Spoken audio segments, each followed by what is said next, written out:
Yes. Yes.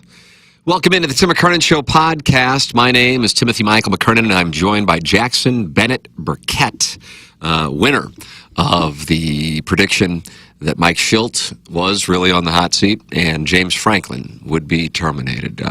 This man is Nostradamus, and I don't know if you have any predictions for coach terminations here or AVN's best new starlet, but if you do, I would love to have them, and this could be a Tim McKernan Show podcast exclusive. So, Jackson, what do you have? Can't think of any coaches right now. I guess if I had to say, there would be interesting. The next coach fired in the SEC,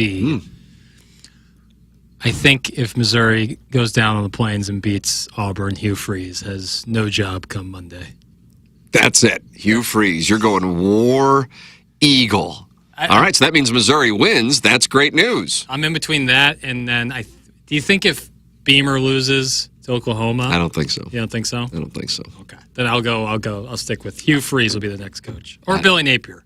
Oh, so we're diversifying our plays. I mean, what am I supposed to do here with my bankroll? I guess well, Missouri's 645. Yeah, and Texas or Florida plays I'm crowdsourcing now. Yeah. I'm going to say Hugh Freeze. I'm going to stick with my gut. This fucking guy. You can always go back and watch the program. Can you watch the program? Yeah, youtube.com/TMASTL. But email in, tmckernan@InsideSTL.com with your questions, comments, what have you. The podcast is brought to you by James Carlton of the Carlton State Farm Insurance Agency. He's my insurance agent. I'd like to recommend him to everybody at 314-961-4800 or go online at carltoninsurance.net. Also brought to you by Mark Hanna of Evergreen Wealth Strategies. Take a listen to this slogan that Jackson came up with. It'll floor you. Jackson, what do you... How much do I like Mark Hanna? I work with him. You can work with him as well. 314-889-0503. Everyone needs a financial advisor. I can't say enough good things about Mark Hanna of Evergreen Wealth Strategies, both personally and professionally. I think the world of him. He has given me counsel over the years. And then Seth Goldcamp and Design Air Heating and Cooling, longest-running TMA sponsor and a long-time Tim McKernan Show podcast sponsor as well. Get your furnace tuned up. I've got mine getting tuned up here in about 2 weeks with Design Air Heating and Cooling. It took me 2 minutes to get all taken care of. The website couldn't be any easier to navigate. And now, when I know it's cold out, I have peace of mind because the furnace has been tended to by Design Air Heating and Cooling. Did you just look at your phone to see which cute boy I tweeted out? Yeah. It's a good gif. Yeah, thank you. Wish I could get that. Look at that skin. Skincare routine. You like the skin on that man? Pretty impressive. I'm excited about him. Jackson, what's going on in your world? You're thinking about going to Nashville, but you need Missouri to beat Auburn in order to do it. That's my read. For sure, and then even then... Are you going with Private Citizen Pete? He's going. He's going to Nashville, but he's taking his wife, so... And you're down on that? Well, just stinks, but I get it. I don't think I'm going to do it. As much as I love going to Nashville, and that would be my first time to see the Missouri Tigers on the road. But you've ever seen? I thought you went to see Missouri play there a few years ago. I was in Nashville while Mizzou and Vanderbilt. Terrible fan. You're not a true son. Remember vividly that tickets to get in were $1. Wow. Yeah, $1. So that was the last end of the Basilak era. The last vestige of the Basilak times, and not a time I want to remember fondly, honestly. Alan Dadeville's in the YouTube chat, Jackson. He says it's being reported that Strickland met with the Bull Gators last night, and Napier could be gone this weekend. Strickland. Am I missing who that is? I believe that's the AD in Florida. Could be Andy, though. He does a wonderful job. Losing Blackhawks tonight, 8:30 start. Jackson's pissed about the start time. That'd be great if Andy popped up for like a mid-game hit and was like, I'm actually taking the head football job at Florida. I won't be available. That would be the Florida AD and their booster group. There is Alan Dadeville in the YouTube chat here on the conversation. Jackson, so Billy Napier could win. You already have revealed, though, it's going to be Hugh Freeze, so I guess that means Florida. I think Florida can beat Mississippi State. It's going to be at the Swamp. Wow, so bold of you to take the 9.5-point favorite. Yeah. Well, I mean, they've looked pretty rough. DJ Lagway's looked pretty rough. Mississippi State can play ball. I just took Mississippi State on the FanDuel spread zone. I just got done recording it. No. Yeah, I mean, it is a lot of points, but the Florida defense is so good. I think Mississippi State's a good team. I think so too. But the Arizona State win doesn't look as good. I know their quarterback was hurt against Utah, but I still think I like Florida. I don't know if I would touch the spread, but I think they'll win. And Alan Dadeville active here as we have a college football theme in the early going. Josh Pate all but said on his show Sunday that if Missouri wins, Freeze is gone. The writing's kind of on the wall already. They had the captain leave the team. I just set the over-under with Anthony Stalter and Scott Rizzuto. You know him as Riz. Yeah, I sure do. On the FanDuel spread zone. Over-under of coaches fired by the next time we get together to do the FanDuel spread zone, which we record every Wednesday at 11. So I set it at 1.5. Yeah, that's the number.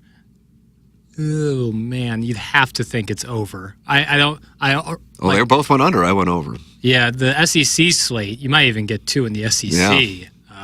I think you're at least going to get 1 in the SEC, and then somewhere out there, someone's going to be tired of it.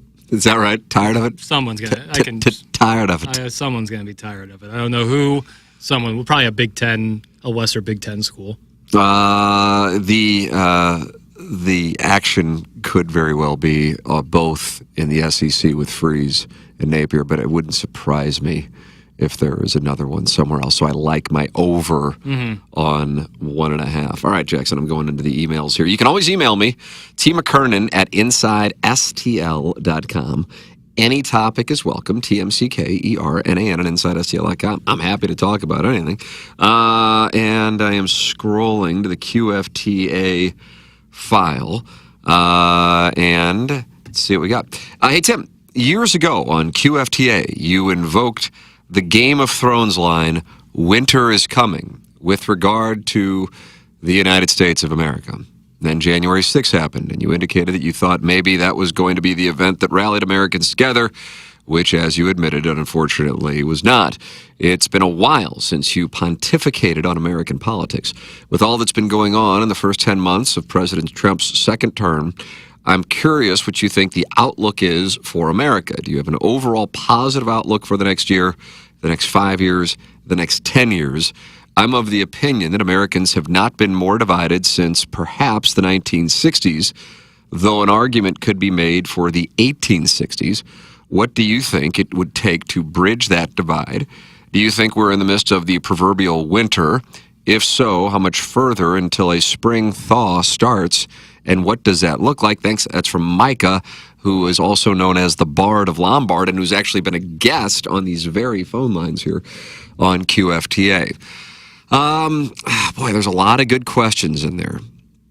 I have a variety of thoughts on the question. So, because this is what we have at this moment, I think for a large number of people, and by the way, this is all 100% personal, and it's not castigating or demonizing or anything like that.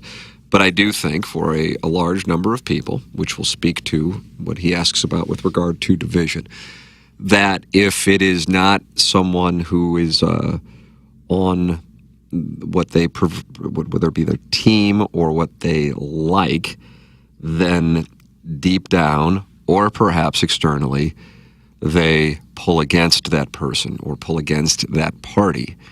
And I have to say, I understand that. I suppose what I would say, I don't know if I would say I've changed. I guess I've just gone, okay, we're here, so I will hope for the best, even if my intuition is this is not the best. And therefore, I find it to be, for example, refreshing, for lack of a better term, that former President Bill Clinton has been vocal in his praise of President Donald Trump for his efforts with getting the Israeli hostages freed. That's not something that, even though it would strike me as being, quote, normal 15 years ago, I guess, it's not normal in 2025. And then President Trump's reaction is, well, I've always liked Bill Clinton. He was at my wedding, and it just becomes like, what? But I mean, when he was debating Hillary Clinton, he had a number of his accusers show up at the actual debate. So, the target, of course, is always moving, but I'm just hopeful. Perhaps it's because it just goes against all of my intuition that it is going to wind up being good, that it will wind up being good, and that is where I would describe my mindset on it. With regard to the division, obviously none of us were around for the Civil War, and I can't imagine too many people listening to this podcast were around for the 1960s. My belief, and therefore it's just as valuable and valid as anybody else's because it's not like I was around for it either, I think it's more divided now than it was in the 1960s. I don't know if you have an opinion on that because, again, we're both, speculating. Right. It's unbelievably divided as we stand right now. So it'd be tough to think back, but I also think that you didn't necessarily have like a full gauge probably back then because there wasn't social media. Right. Like it's everyone is platformed now, therefore everyone can share their opinion and we see more of it. I think that's a big part of it. And I think on the question of what do you think it would take to bridge that divide, this answer has been constant since I was doing this podcast in my basement, and that is, unfortunately, an attack on the U.S. that rallies, which is, of course, not something I want to see, but if you ask the question, that's what I think it would be, because you were too young, but the first 9 months of 2000 were spent on either truly litigating the presidential election of November 2000, or I should say the first 9 months of 2001, or just Republicans and Democrats going back and forth that Bush was not the legitimate president and that Gore should have been president and so on and so forth. And all of that was forgotten at about 8 o'clock Central Time on September 11th. But with that said, it's not like something that I want to see, but if you ask the question as to what would change it, that's what I would say would change it. I don't see anything otherwise that would be bringing people together, and my reasoning is really simple, as unfortunate as it may be, and that is because one group is getting their facts from one place that caters to what they want to hear, and another group is getting their facts from another place that caters to what they want to hear, and then because the facts oftentimes do not align, if they go against your particular worldview, then the other side is lying, and that is not the way to come to an agreement on anything by calling someone a liar, and I don't even know where the discourse would begin. So I'm certainly hopeful just for the sake of what is the alternative. I don't know what the alternative is. I don't think that we are in the midst of the proverbial winter. I guess I think it's going to get colder, and I hate that I feel that way. But my hope is that that's not the case. And again, because it's kind of like, what else are you going to do? I don't know. That's how I'm approaching it. And as far as if so, how much farther until a spring thaw starts, and what does that look like? My honest answer on that is I don't know. I do not know. I have no idea. I don't know if it even happens in my lifetime, actually, or what mathematically should be my lifetime. I think that this is a whole new world, and I don't necessarily know why it would change, because I think there are more dollars in division, and therefore I don't know how and why media would go, oh, well, let's not do this because the money is in division. So that's where I am, and I hate to say these things because I know they're not pleasant, but if I'm asked the question, that is my honest answer. Yeah, if you have multi-billion-dollar media conglomerates owning news stations, you bet your ass we're going to have division. Like that's where the money is. If it was the days of Cronkite and Errol Murrow of just delivering the straight news with no opinion, then people wouldn't be tuning in like they do right now. They tune in because the the theater and that feeling that they have. It's like what we talked about a month ago or so on TMA about like people want to like listen to stuff where they can win an argument in their head, like where they can feel that kind of a mix of anger and then self-assurance that like their points are even stronger. And so they feel like their foundation of what they believe in gets stronger and stronger while the other side goes the other way from their foundation. Therefore, the division gets stronger and stronger. It's dark now, and I think it only gets darker. Yeah, right. That's where you're. Oh, yeah. Yeah, I mean, I on us in particular here, because this is the only place that I talk about this topic. That's my honest assessment. But again, I'm hopeful that I'm wrong. I mean, I truly am. I really did believe, though, on the night of January 6th, like, okay, this is it. I really did think that. Mm-hmm. And, that wasn't like, oh, let me spin it. Right.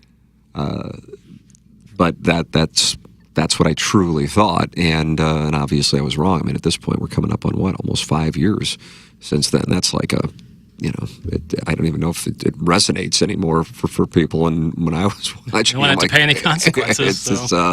Let's see what we got here. I think it's not only that we are divided, but it's been pretty divisive for a lengthy period now. Yeah, I would agree with that. I think the intensity of the division is at its most extreme point. I think it started for our generation, and by our I say mine because Jackson and I are not in the same generation, with the Iraqi war in 2003, because that ended the goodwill and the unity from September 11th domestically. Sure.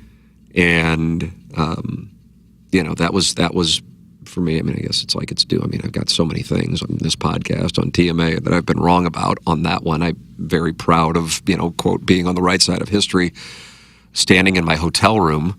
I was covering Missouri and Illinois. They were both in Indianapolis in the NCAA tournament. Missouri losing to D. Wade Jackson in the second round after beating SIU Carbondale. Illinois losing to Notre Dame in the second round. And I'm standing in my hotel room, and that's when the attack began in Baghdad. And I remember standing there going, "Oh my God, we're buying this."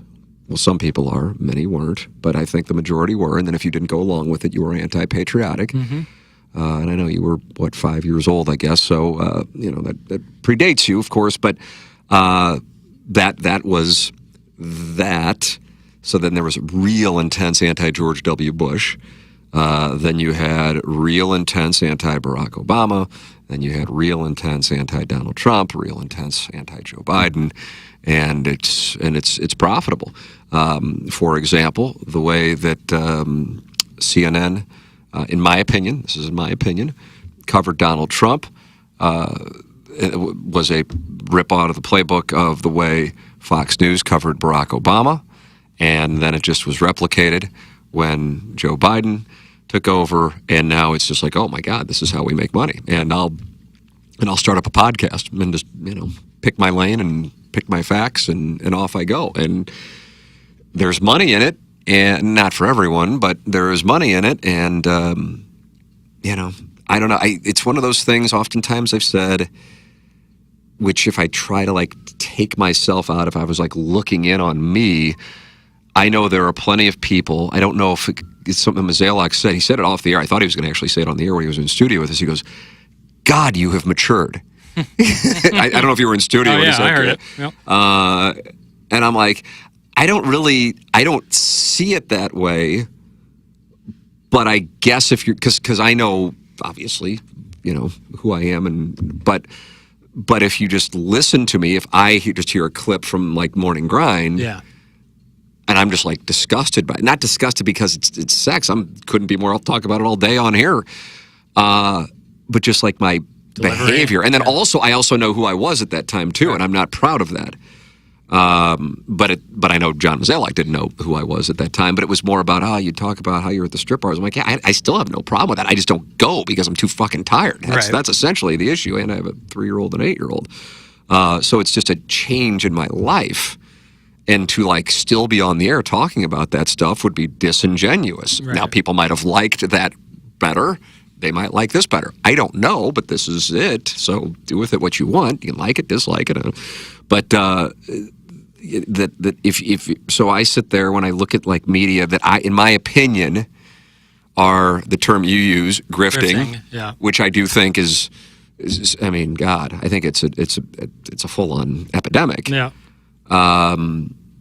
That I do know there were people who thought that I was just saying that stuff to get attention, right, when it really wasn't who I was, because they thought like the TV me was the real me, but the real me is and has always been the radio/podcast me. TV, you're just, you're reading off a teleprompter. There's no really opportunity for personality. I think in order to try to make that medium more relevant, they probably should invite it, but neither here nor there. And so they were like appalled. Like I know that like at St. Louis U High, not at St. Louis U High, but some St. Louis U High alumni were like, I'm just disgusted that he took that education and that's what he's representing. I'm just like, I don't know what to tell you. Yeah. I mean, you might not like it, but so when I look at it, I believe that there are people who are judging me, and they may still be, for that matter. And so for me to kind of do it from like the upper deck of the arena and not be in that arena, maybe I'm wrong. Maybe people truly believe this stuff. And I guess the logic would tell you that some probably do and some probably don't, and they realize it's good for business for X, Y, or Z to happen. And I'm sure they can reason a way to justify it because it makes money, and my responsibility is my wife and kids, or my husband and kids, or whatever the hell the situation is, and therefore, I'm making more money, which takes care of my family, and fuck it, everybody else is doing it, so why won't I? Right. And then I'm sure others, however many years ago, can't believe you talk about going to the strip clubs, you talk with porn stars, which I still don't, to this day, find to be a problem, and that's never going to change. But they found that to be immoral. You see what I'm saying? So, like, my version of a moral compass is the truth. Yeah. For other people, their moral compass is talking about sex or sexuality publicly. Right. And I sit there and I go, God, how fucking tight do you have to have a problem with that? Right. But those are the same people who may find many of the people that I find to be grifting is to be the truth tellers. Right, yeah. So that's why I'm trying to attempt to present a 360 view on. No, I see what you're saying there. Yeah, because it's about your perspective and your own moral compass, and that differs person to person.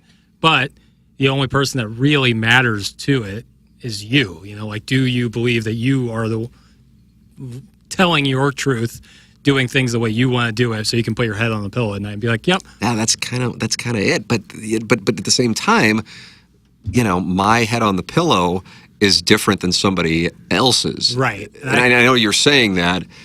So I would be curious. I don't know if it'll ever happen. I would love it. God, I would love it. It probably needs to be like at a bar or something like that. To talk with somebody that, I perceive to be a grifter and go, and I don't know if they'd go, yeah. I mean, I knew it was all bullshit. Right. Those are the people I think are the dangerous. But I don't know if that will ever happen. Right. But I mean, there's been so much money in it. Right. And so, but then at the same time, one could go, I mean, how do you put you're married? You've been married for, what is it going to be, 14 years here in a few weeks? And you've got 2 kids, and you're on there, and, you're talking with Lisa Ann, and, and you're talking with porn stars and talking about, threesomes and shit. How can you possibly do that? I go, I don't think a thing of it. Right. So maybe the grifter would go, yeah. I don't think a thing. I don't know. Right. I don't know. But I cannot imagine that there are people who really think that they're saying the truth. Right. I think, you know what I mean? I think they're knowing. And the reason I bring that up, because you talk about a divide, the divide, from my standpoint, is not necessarily as real as portrayed via media. But because there's so much money in portraying the divide and pointing the finger across the divide, that it is only going to continue to get worse. If there was not money in it, it would not exist. So that is my reasoning. 100%. Like if politics stopped turning into a business, then I think things would change. But because it's corruptible. Anytime you enter in the amount of money that is in politics and the amount of money that certain corporations or people have and can influence politics both to benefit them or to benefit other people, then you are always going to have massive, massive corruption and division because that's where the money is. And that's what the system we've set up. So if you want to get upset about certain things, that's what we've created here. And that's how it's going to be because once the cat leaves the bag, it doesn't go back in. The idea of business being taken out of politics is just a pipe dream to me, I think. Yeah, and it goes back to media. I mean, that's why when there is an opportunity to hold that up, I like to do it. It is my industry, I guess. I don't know. I'd like to think that there are different, compartmentalizations of it. But either way, having done it, and then, kind of seeing the gatekeeping process for information, going to one of, this is by no means a brag, it's really reflective of a bad decision. Not that I obviously love the University of Missouri, but going to journalism school is something that, you take me back, I'd never do again, just because of the industry, not because of my experience. I loved the experience, some of the funnest time of my life. And truly, for that industry, incredible opportunity at the University of Missouri. It's just not an industry I could ever look somebody in the eye in 2025 or even in 2000 for that matter and say, yeah, you should pursue this if, enjoying a livelihood is your priority. But then I see it and I'm just like, okay, the people, it's smoke and mirrors and the priority is not given on truth. It's given on what is the most hyperbolic headline / story, and that's the game. But then at the same time, I understand how are you going to make money. Now it's clicks. It used to be ratings.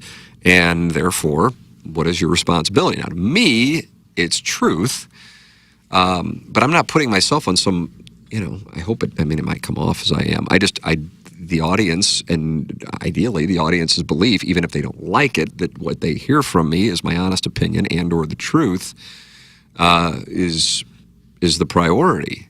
And, we've been lucky, God. This is also the truth, that no one has ever, whether it be even the goofy places in the past, come in and said, you cannot say this, or here, with like the blues, because Martin and I in particular were really, outspoken on the John Kelly simulcast story.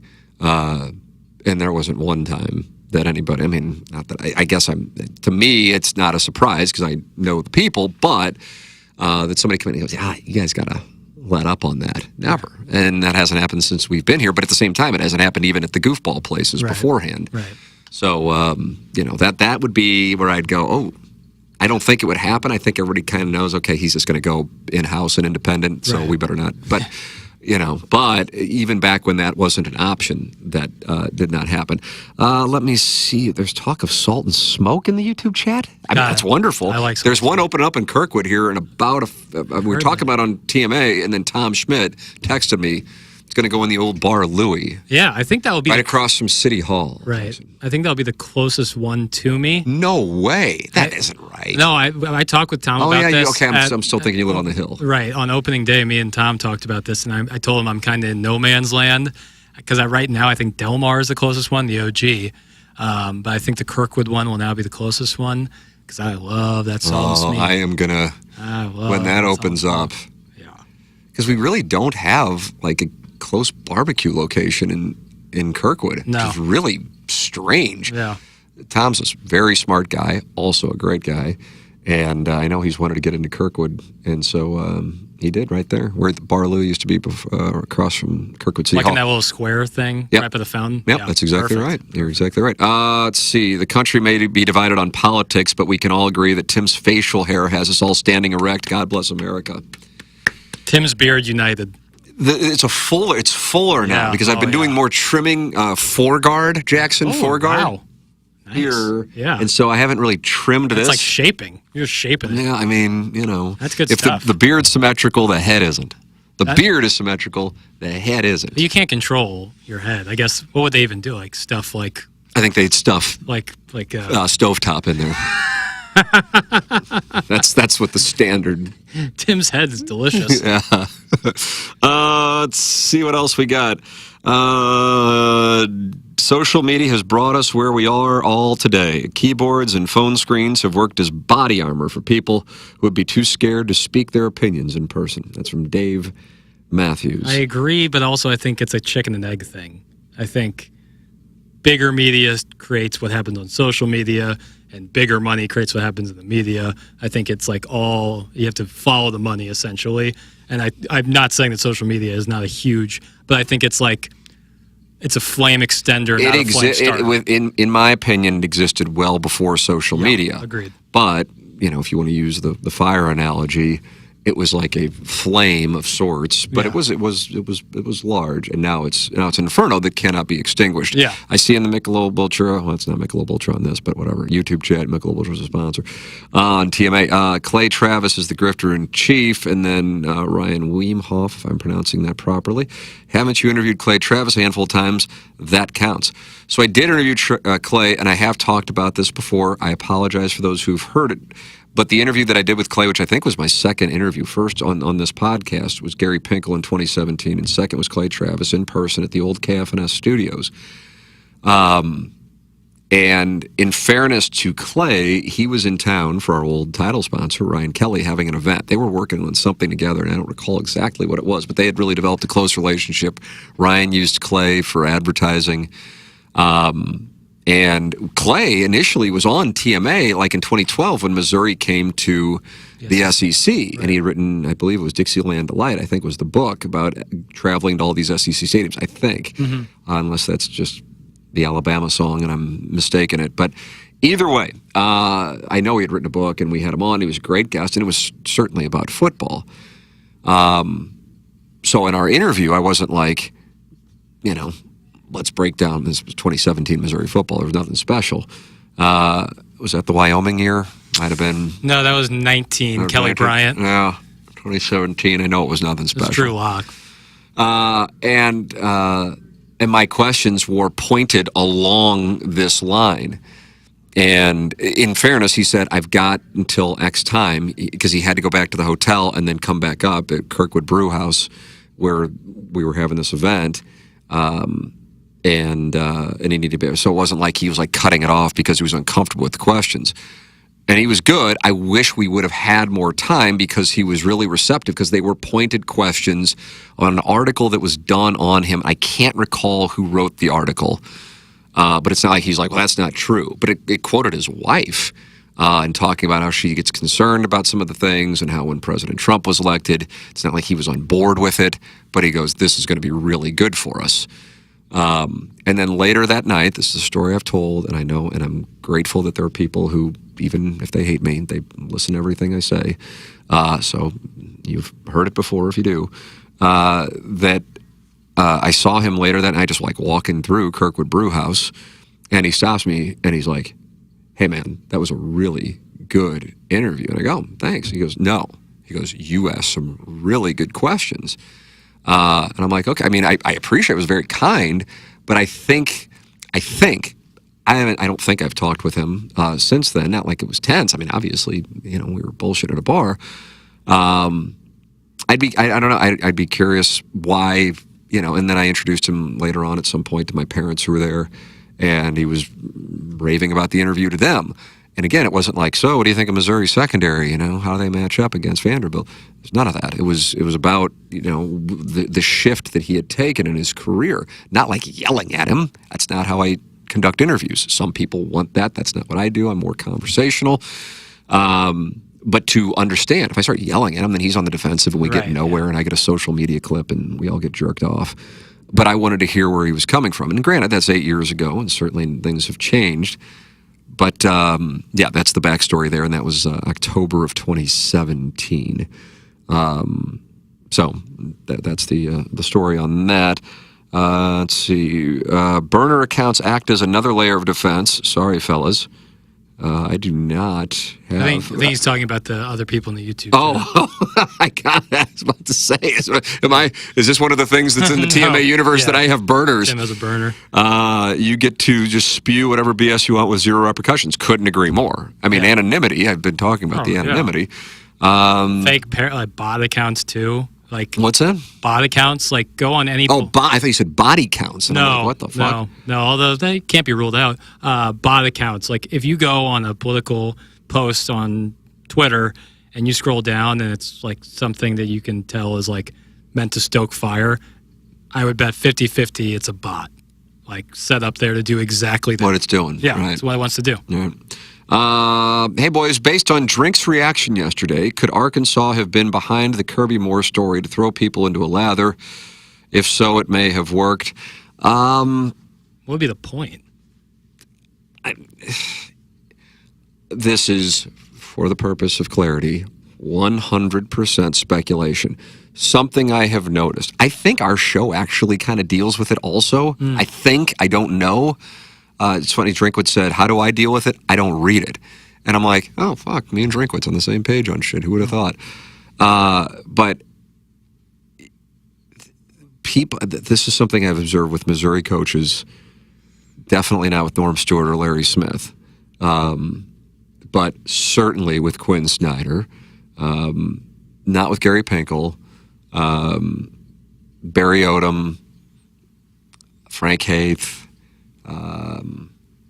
not Mike Anderson. That was more my point is, and I think this goes, and this is not a Columbia, Missouri thing, but that's the program that I follow most closely and also one that I've covered. It is amusing to me, and I could see this going on with Arkansas. It could very well be going on with Penn State right now. The gossip and the bullshit that goes on regarding these cults of personality. The pedestals that the two revenue-producing sports coaches are put on while there, and the moment when either they are fired or they leave to go somewhere else, how they then there's, yeah, but did you hear? Right. Whisper. Campaigns, yeah. Yes, and it's just like, I mean, it's the same motherfucker who you couldn't get enough of a few months ago. And now, we're so happy he's gone because either he didn't win or he chose another school to go and coach. So therefore, with regard to the Kirby Moore story that the Matthew Paisley has asked about, or Pasley has asked about in the YouTube chat, I could see it being more, and then this also speaks to the media, which I was speaking earlier. It is so different now, but I don't know if the listening/reading audience recognizes that it's so different, because why would they? It's not their industry. In that fans now, who don't necessarily make a living that you can sustain yourself on, get to cover teams. It used to be you had to be part of I don't know what the right term would be, an outlet such as a newspaper or television station or radio station. It became a big deal when podcasts could not get credentialed or blogs could not get credentialed. That sounds like a foreign country now, but that was the way that it was, and it wasn't that long ago. And so you have fans covering teams. And by covering, I don't even know what. Loose interpretation. Right. I mean, it kind of goes without saying. And so all it takes is, somebody who is, I don't know, like cuts the grass at Donald Reynolds Stadium in Fayetteville, if that's what it's still called. Yeah. It is? Mm-hmm. Oh, is it really? Mm-hmm. That's what they named it when I was doing some television in Little Rock. And then says to guy with blog or podcast, yeah, I overheard that they're going to try and bring in Kirby Moore. And then it's like, oh, I have a source with the, and it's just, right. It's just There's such a rumor bullshit. Yeah, single source rumors. Yeah, it's bullshit. And I tie it in to this experience with this show, and back in the day, reading things, and I'm just like, this is just, it's just not true. And then people would write whatever negative shit about me or the show, fine, and I just wouldn't engage. But if I saw something that wasn't true, I would just correct the record. But then even then, it wasn't believed. And it did more damage to attempt to set the record straight. So then you just kind of go, okay, whatever. Norm Stewart. It's the Norm Stewart gif of the referees, terrible, so fuck it. So, it was with regard to what I was asked about with Drinkwitz and the Kirby Moore thing. I don't think. I mean, then that means if you're playing out the hand that Arkansas thought, okay, we're going to try to blow Missouri up against Alabama and leak this story to screw up Missouri. It's just like, if there's a crime, then what's the motive for the crime? Right. I just think, again, maybe I'm wrong, by the way, I think it is more of an illustration of there really just isn't much reporting. Yeah. But also, in my opinion, and maybe I'm off on this, I'm open to being wrong on things that I talk about my intuition on politics. Maybe I'm wrong.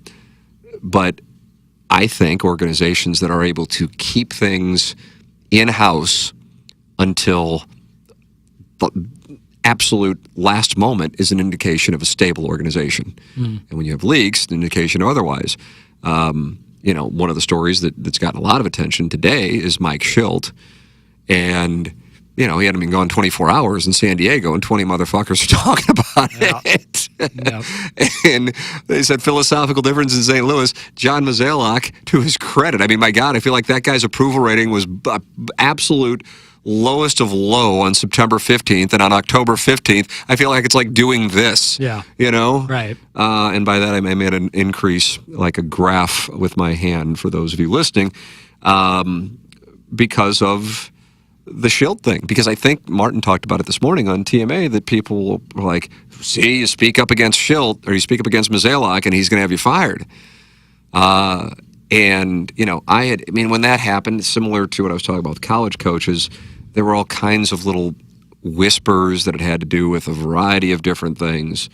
And honestly, it was Martin more off-air talking about it, because I recall, and it might have been when he was down at the ballpark this past year, and he asked Schilt about, and he didn't take the opportunity to address it. Something maybe he said, I put my head on the pillow and sleep fine about my time in St. Louis, which he has also said to Kevin A.C. in the San Diego Union Tribune.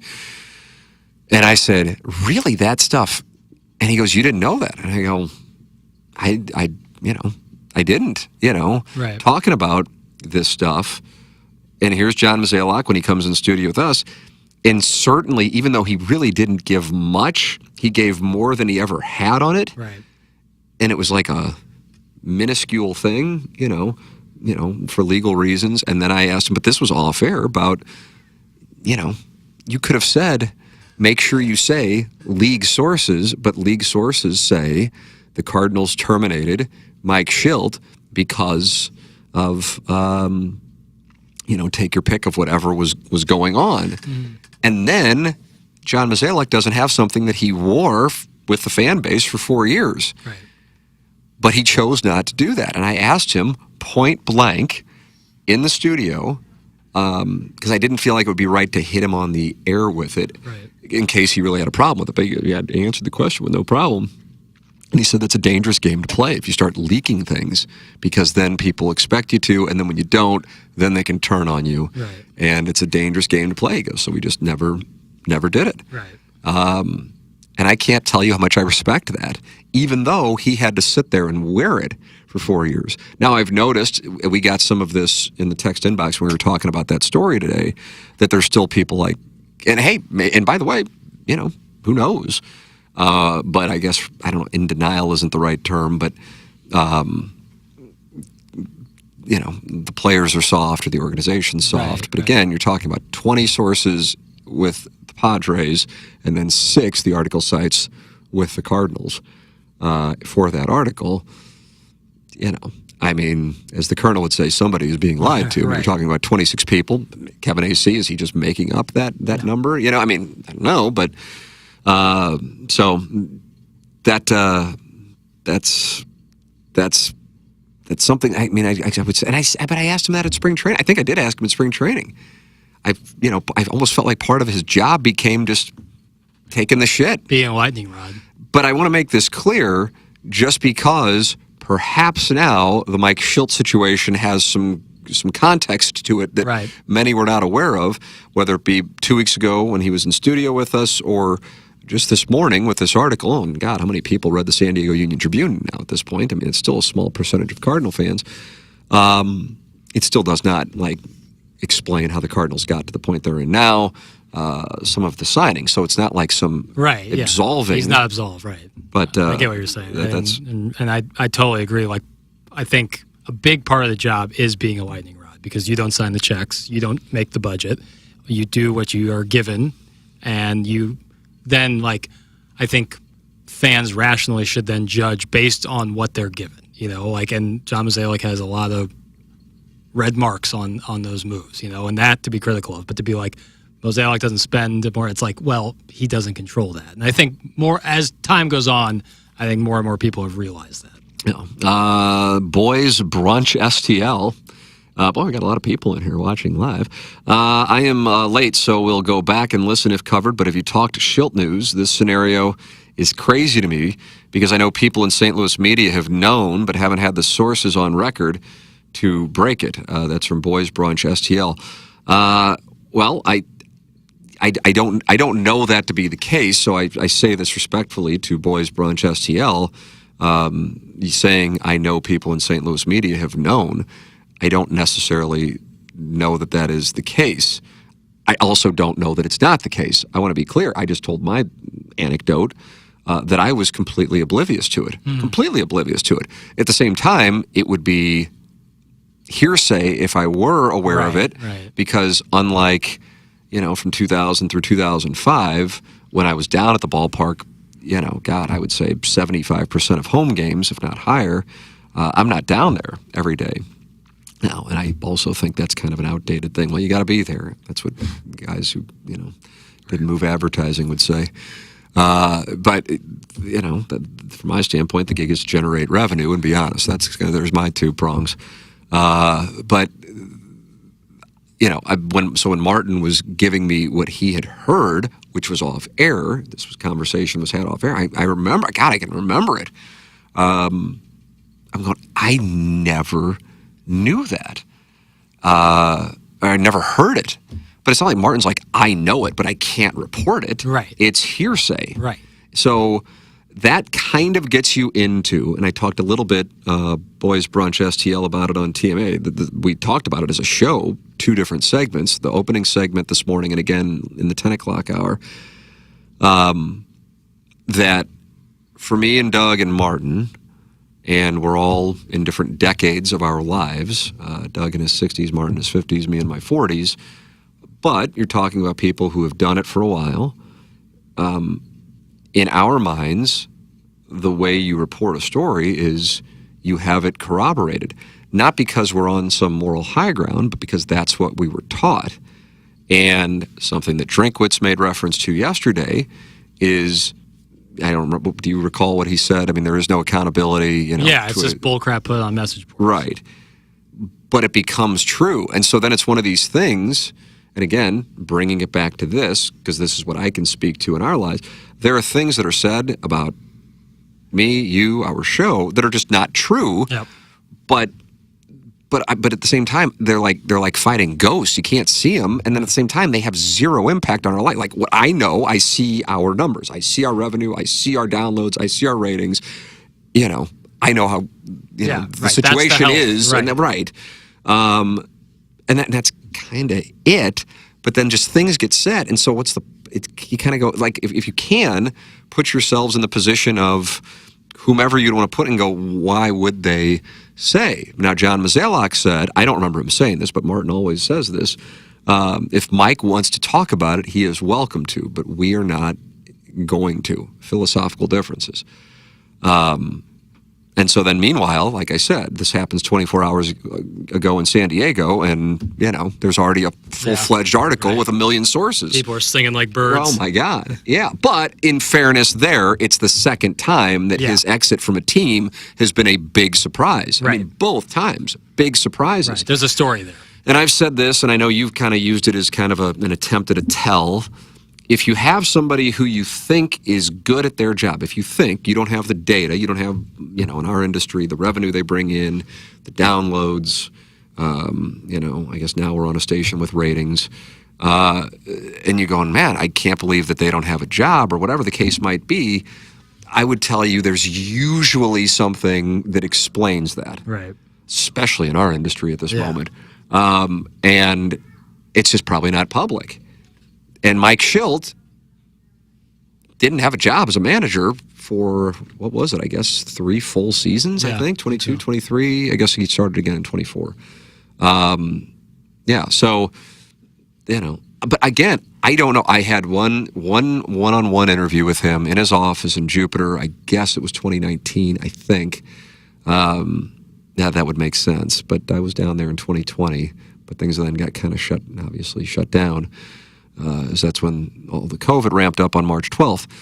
And couldn't have been more pleasant. I remember talking with Dan McLaughlin, raved about how great he was to deal with. I don't know. So I'm just, again, I want to keep hammering this. It's not, I am better or this is the right way. Things change. But from my standpoint, the way to handle a report is not just one source, but 2. That's what we were taught, and it's not even necessarily about morality or ethics. It's also about legality. Right. You can get into a spot on that, and so that is where that comes from. So I say this, and I know Boys Brunch STL isn't doing the media in this town is soft thing. But I'm not sure that a lot of people in St. Louis media, quote, knew it. They may have heard it, but you can't report. I mean, you can. You're just fucking exposed as hell, and so is your media outlet for you going on and reporting a rumor. Yeah.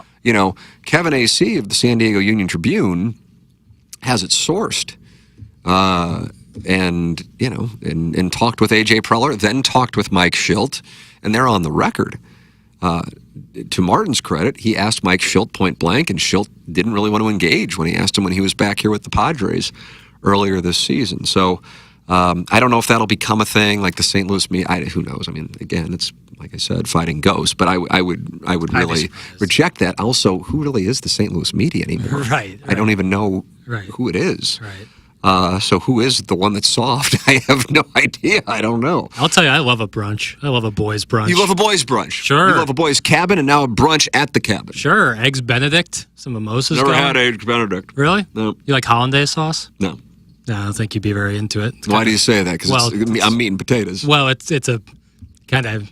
It's like, I don't really like meatloaf. Well, I don't think you'll like meatloaf. Eggs Benedict is... I like meatloaf. Yeah, no, I'm saying as an example. Like, Eggs Benedict has hollandaise on it. Therefore, if you don't like hollandaise, you probably add on it. Tim, whose tell-all biography would you rather read? Moe's or Dave Peacock's? You can only choose one. How about The Hunchback of Von Castle?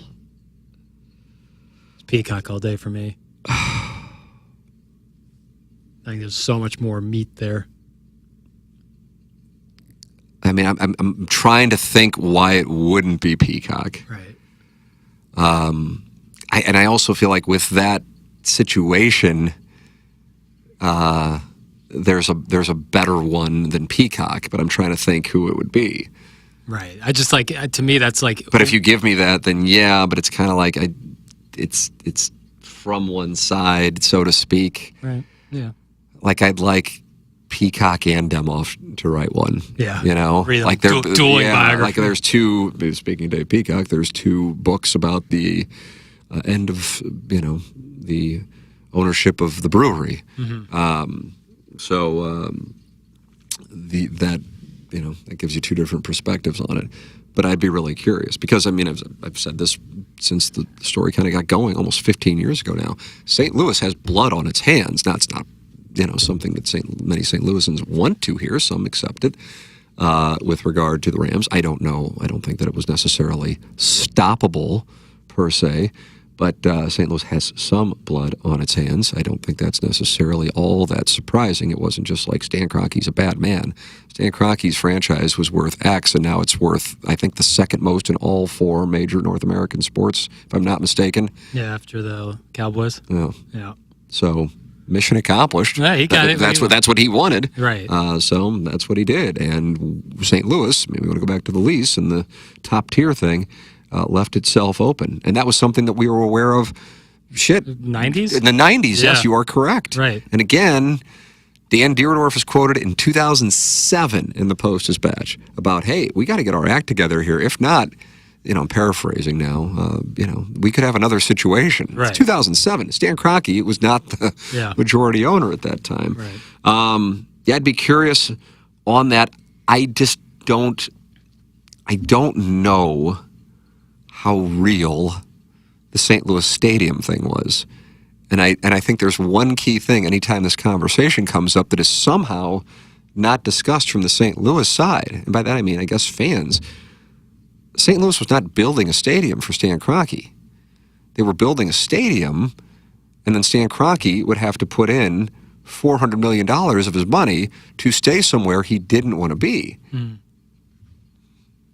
I mean, think about that in your own, think about it applying to your own domicile. Right.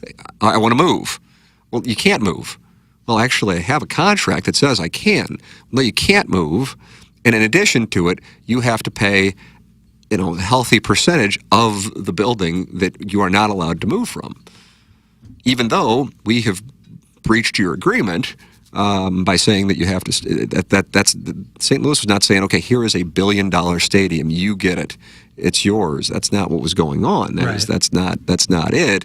But I think there was so much emotion. Now you're coming up on a decade since that vote, that some things that, I think are incredibly important to the conversation kind of get overlooked. And I want to make this clear. This is not like a defense of that, because I think they could have handled it. I mean, it's like a breakup. Oh, I just didn't like the way you handled it. Well, you don't like they got broken up with. Right. That's what it really is. But so you're going to say, there. Yeah.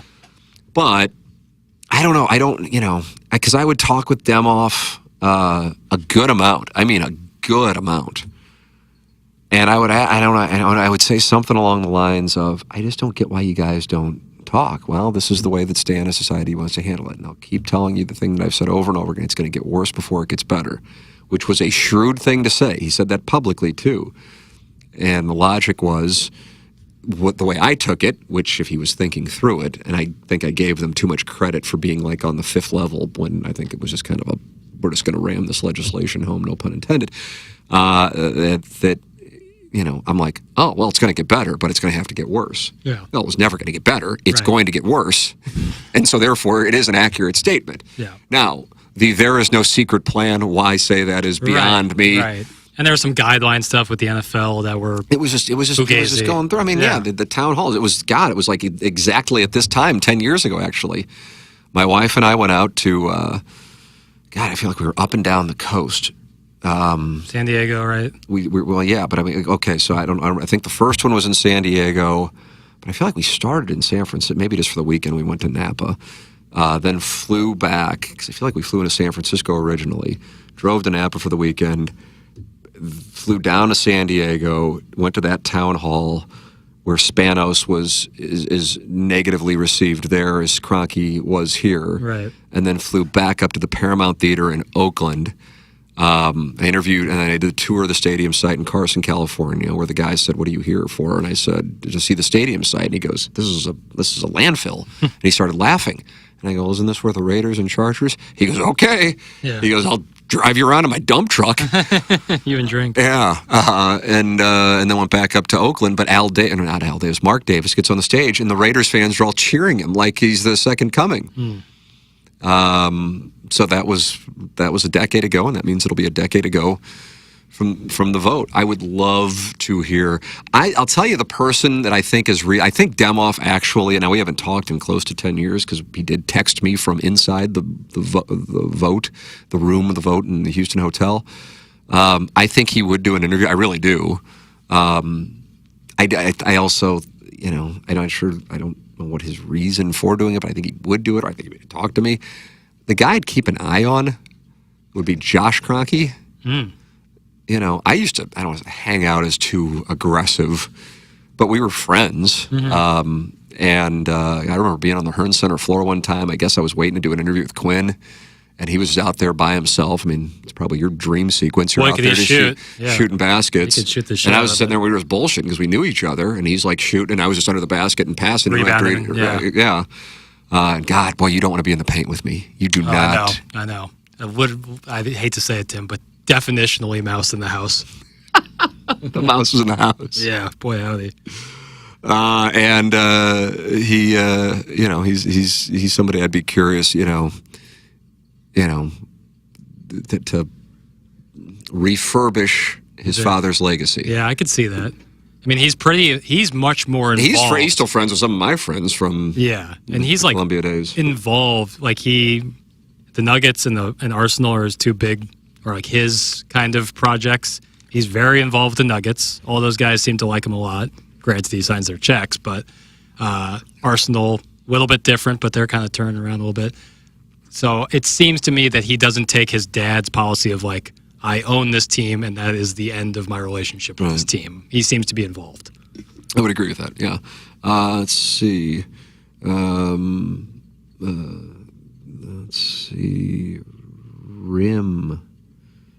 How do you think history books will refer to the Trump administration? That's from Nipper School Monitor. I truly have no idea. And I guess I would tell you this. The winners get to write the history books. Yeah. I was about to say who will be writing them. Right, that's the thing. Yeah. So will public education be around? Yeah, so that's kind of one of those things. I mean, and I have no idea. I don't know. I suppose, again, it's kind of like, well, what else am I going to do? I hope for success, even though my intuition goes, oh my God, but I hope for success because I'm an American. That's what I hope for. But I'm not chastising them. I'm not going, well, you hate America if you don't feel that way. I remember the morning after the election, Rush Limbaugh was on his program saying he is rooting against Barack Obama. And people were like, how can you root against the president? Because then that means the United States would. And, so again, it's kind of like, this is where we are. Maybe I'm wrong. God bless America. It'd be wonderful. It'd be wonderful. Let's see. Ho Chi Papers. What's up with the beard attempt? Show off your hair, dude. Where is the Adore movie review? That's from the Warson Woods Hates Licks. Yeah. It's, are you growing a beard again? No, I just haven't shaved in a few days. How many days of non-shaving is that? I shaved right before I went to Columbia, so I've been Friday afternoon. Okay. Yeah. Are you going to keep it going? No, I imagine I'll shave tomorrow. It's the neck. I just have to clear the neck out. And you like neck beards? No, I don't. I find them awful. But yeah, so I'll shave that, and I will not be doing an Adore movie review. You will not. It's like a random Australian movie from 2013. I don't even know what it is. There's bigger fish to fry. You have bigger fish on Movie Boy. Yeah, I got bigger fish to fry. No offense. If you love it, that makes me happy. God bless. All right. You're always welcome to email me, TMcKernan at InsideSTL.com. I told Jax we're going to do a quicker QFTA today, and then I feel like I still went long. What did I go, an hour? An hour, yeah. Right, but in fairness, given the topics that were discussed, this is a quick one. Yeah. Because I could have gone and I'm kind of like if I go, we're going here. Because the Rams one is one where that's the Rams, the politics one. What else did we have? We talked about something else. Yeah, Schilt. Yeah, certainly. Yeah, those are topics where you get rolling sometimes. Yeah. So given the topics, this was a quick one. Because on beautiful days, this might be one of our final ones. Yeah, for real. Until April or May. I get out of here and I go, why the hell did I do that? When you look down at the clock and it's like 3:30 and you're like, damn it, why'd I do that? Yeah, you're welcome to. Serious question for the chat. Anyone know what Iggy's up to these days? This guy keeps asking this. I believe this is a burner, but I'll humor it because I don't fucking care. Any chance of him coming back to the show? Why did he leave the show? Thanks. Absolutely no chance. This person's asking this sincerely, but I'll humor it. Vic Steele, congratulations on being able to set up another Gmail. Iggy, he's in the YouTube chat often on TMA. Iggy on the couch. Any chance of him coming back to the show? I would love Iggy back on the show, and for about 5 months I was hopeful that I was going to be, well, I'm sure you're serious, but that's what you got to represent when you're a burner. I was joking with a variety of people, actually. There have been so many times in TMA's history, for real, we're talking about double digits. I miss him too, Vic Steele. He doth protest too much. I understand. You're real, and it's wonderful. It's great that you found this. Probably the Cat is probably the all-time leader. The Plowhawk and Iggy probably tied for second as far as people being terminated or threatened to be terminated, and I was able to keep that from happening. And it honestly was undefeated on it. As far as when somebody went, the Cat in 2020 was kind of like, this is so off the rails with this operation. And I think he's been pretty vocal about his love for John Hadley. So, once that happened, that was that, and the Cat was going to be a part of this when we came back. We just needed a couple months, so they knew that we had the advertising revenue that I said we were going to have, and I don't blame them for not believing it. I mean, I think if I would have set an over-under for them, or what their over-under would have been for advertising revenue for TMA in year one on HD2, honestly, I think in the back of their minds, they probably would have had it be at 50% of what I, quote, knew it was going to be. Now, maybe I was too hopeful. I happened to wind up being right because I know the accounts and I know their spends. So then all of a sudden we became like, oh my God, what the hell is this thing? And why didn't we bring it over sooner? But they didn't know that, and so they already had what they were hiring. Well, I had to give back a portion of my salary to bring in Darren, but I was going Plowhawk, but I was going to do that for the Cat, and then the Cat had a guaranteed opportunity with KFNS. With Iggy, it became clear going back to March of 2024, 24, that what their vision was for the show and what my hope for the show were two different things.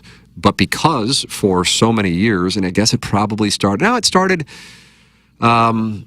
it started in 2007 when I was adamant that producer Joe had to be the producer of the show, and then it was in my contract at 1380 that I had I had to agree to who my co-hosts were, which was, and this isn't a shot at Bob Fesco at all, because Bob's a nice enough guy. We shouldn't be doing a show together. And I'm sure Bob would say that as well. And I didn't know him before we did a show together, that I needed to have approval. And 1380, to their credit, gave me that. If they wouldn't have, I'd probably go to SNY in New York, honestly.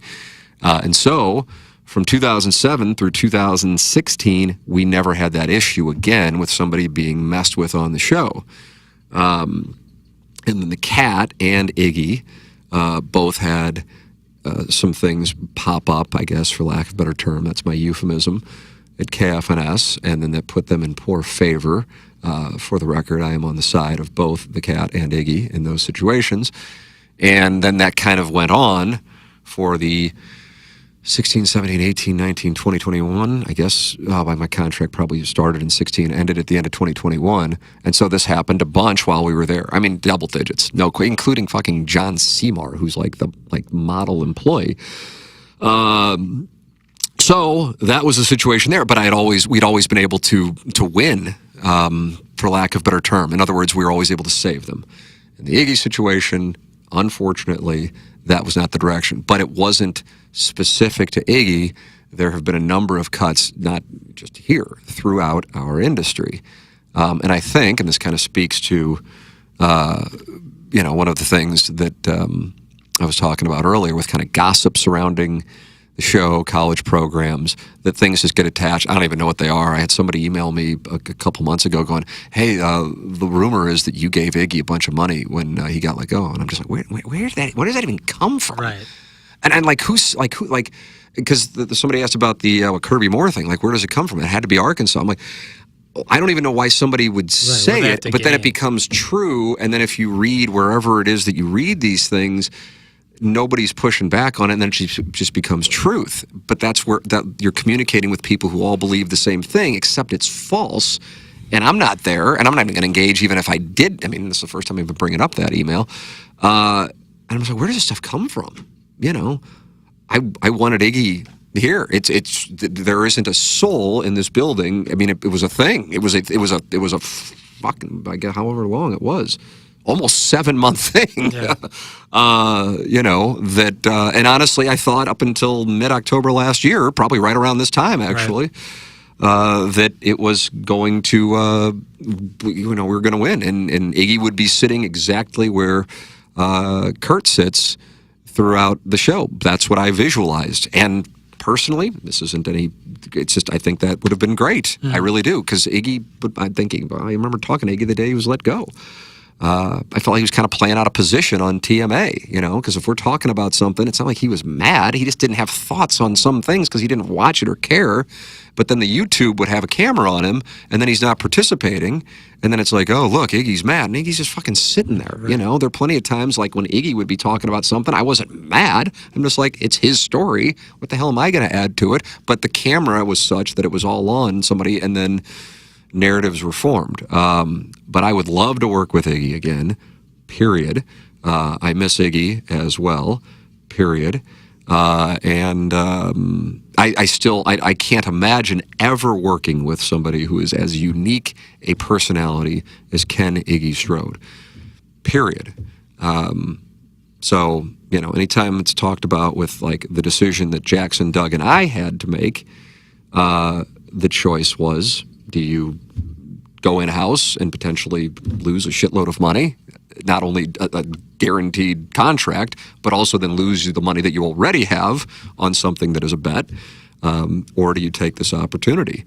And it was not as easy as maybe people would assume, and that's got nothing to do with Hubbard. God, if we didn't like Hubbard, we obviously could have left. Right. I mean, I cannot say enough good things, truly, which I guess people hate hearing this, but about John Kiowski. John and I had a meeting yesterday, and I was just like, it was an hour, and it was really all about, I thought, you know, usually when you're meeting with management, like expecting them to like ask something of you, it was all about me. And I go, that was so, you know, and he goes, proactive. I go, yeah, that's the word I was going to say, but I hope it didn't come off, you know, and it was just like, this is so refreshing for a guy who's been running these things for, you know, years, and Tommy Madden just came in here and jacked around with me and Jackson before we started, and Keith Krause, the director of sales. But it's not just the three, you know, it's across the board in this building. I don't know how they got that going, because that's not usually the work works in our industry. Anyway, that's the deal. But also our industry is experiencing, you know, some tough times, like a lot of industries are, or some changes, for lack of a better term.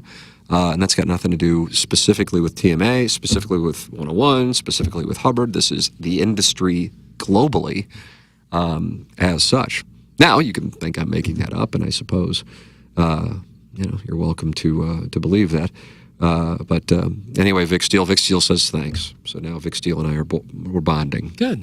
Even though he was doing the snoring thing when I was talking about. Well, that's what I do when I don't like something. Instead of leaving it or stopping playing it, I like to tell the person how much I despise it. That's what you do. Well, I think it's healthy. I think it's healthy. You know, I want to express my opinion. That's what Jackson I want to live my truth, Tim. That's what Jackson. I do like that you're living your truth. Thank you. All right, Papers. Gave another 15. A little bonus right there at the back end. I'm heading home, and I'm focused on War Eagle on Saturday night. Yeah, as am I. All right, there it is. Thank you to James Carlton, longtime sponsor of the program, online at carltoninsurance.net. Thank you to Mark Hanna, Evergreen Wealth Strategies, longtime sponsor of the program, online at evergreen-ws.com.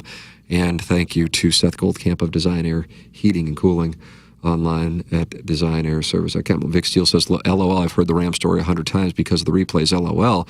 But if you've listened so much to the replays that you've heard the story about the Rams 100 times, then how could we be, a year after Iggy hasn't been on the show, you're not aware of Iggy's situation? You see what I'm saying? You're poking a hole in the logic that, Well, man, that's why it's like, okay, this is what I do. I pick off, that's when I'm sitting there with my son. I'm like, okay, we can't do this. You guys understand that, like, I read motherfuckers for money. You know, this is stupid. Let's not do this. And Literal it's fine. child's play. I understand it. All right. God bless America. Thank you for listening. It's been the Tim McKernan Show podcast.